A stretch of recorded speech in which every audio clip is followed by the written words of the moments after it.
common man always suffers. এখন দেব এবং শুভশ্রীর ভক্তরা আছে বাংলাদেশে। সেখানকার দর্শকরা সোশ্যাল মিডিয়ায় জানিয়েছেন তারাও এই ছবি দেখতে আগ্রহী। সেই নিয়ে শুরু হয়েছে তরজা। রিলিজ হওয়ার কথা ছিল 2016 এর পুজোতে। প্রায় 9 বছর পরে মুক্তি পেয়ে বক্স অফিসে ম্যাজিক দেখাচ্ছে দেব। শুভশ্রীর ধূমকেতু 2014 আগস্ট রিলিজ হওয়া কৌশিক গঙ্গোপাধ্যায়ের এই সিনেমায় প্রথম সপ্তাহে রেকর্ড সংখ্যক দর্শককে হলে টেনে নিয়ে গেছে। ছবির ব্যবসায়িক সাফল্যও এ যাবৎকালের বাংলা সিনেমার মধ্যে সবচাইতে বেশি। রিলিজের পর থেকে আয়ের খতিয়ান দিয়ে চলেছেন প্রযোজক রানা সরকার। তিনি জানিয়েছেন প্রথম 4 দিনে এই ছবি বক্স অফিস থেকে মোট 10,16 লক্ষ টাকা রোজগার করেছেন। তবে এরই মধ্যে শুরু হয়েছে এক রাজনৈতিক বাকবিতণ্ড। তুই যাকে দেখছিস সেটা মানুষ। সম্ভবত এই ছবির সাফল্যের আজ পড়েছে বাংলাদেশেও পশ্চিমবঙ্গের মতো। দেব এবং শুভশ্রীর ভক্তরা আছে বাংলাদেশেও। DW-কে রানা সরকার জানান, ছবিটি মুক্তি পাওয়ার পর স্বাভাবিকভাবেই বাংলাদেশের বহু দর্শক সামাজিক যোগাযোগ মাধ্যমে আমাদের অনুরোধ করেন ছবিটিকে ওদেশে নিয়ে যাওয়ার জন্য।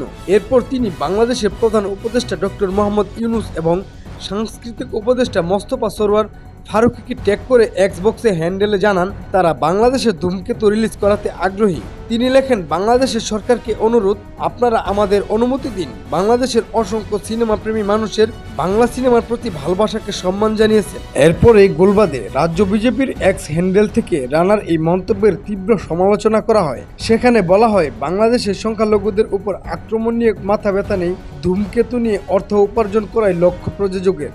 আর লেখা হয়, এদিকে ইউনূসের পদহেলন করা হয়েছে প্রযোজক রানা সরকার। অন্যদিকে পোস্টারে উজ্জ্বল টিএমসির দেব, বাংলাদেশের মাটিতে হিন্দু রক্তের দাগ দেখতে পান তারা। বিজেপির এই মন্তব্যে সম্ভবত ক্ষুব্ধ রানা। DW-কে তিনি বলেন, আমার উপর রাজনৈতিক আক্রমণ করার আগে ওরা আদানির বিদ্যুৎ সরবরাহ বন্ধ করুক, তিস্তা গঙ্গা থেকে জল দেওয়া বন্ধ করুক, তারপর আমাকে বলতে আসুক, তখন কথা হবে। এরপর দেবের ভক্ত সংখ্যা মনে করিয়ে তিনি বলেন, দেব একজন সুপারস্টার, তাকে নিয়ে উন্মাদনা থাকবে, তাকে বা তার ছবিকে অপমান করাটা নিন্দনীয়। দেব এবং শুভশ্রীর জুটির উন্মাদনা ছাড়াও রুদ্রনীল ঘোষের অভিনয় দর্শকের প্রশংসা কুড়াচ্ছে। রুদ্রনীল আবার বিজেপি নেতা হিসেবে পরিচিত। প্রশংসা পেয়েও খুশি হলেও বাংলাদেশের মুক্তির ব্যাপারে ভারত সরকারের সিদ্ধান্তকে গুরুত্ব দিচ্ছেন তিনি। DW-কে তিনি বলেন, ধূমকেতুর প্রশংসায় আমি আপ্লুত। শুধু আমি কেন, এই ছবির সঙ্গে যুক্ত প্রত্যেকে চাইব সারা পৃথিবীতে এই ছবি মুক্তি পাক। তবে ভারত বাংলাদেশের মধ্যে ছবি মুক্তি নিয়ে নির্দিষ্ট কিছু নিয়ম আছে, সেটা মানতে হবে। বাংলাদেশের সিনেমাপ্রেমী মানুষদের আলাদা রাখতে চেয়ে রুদ্রনীল বলেন, বাংলাদেশের মানুষদের আমাদের সিনেমা সংস্কৃতি নিয়ে বরাবরই আগ্রহী। তারা সামাজিক মাধ্যমে এই ছবি দেশেও দেখার ইচ্ছা প্রকাশ করেছেন। কিন্তু আবেগ দিয়ে তো দেশ চলে না। দুই দেশের ছবি মুক্তির কিছু নিয়ম আছে, আর এটাও ভুলে গেলে চলবে না।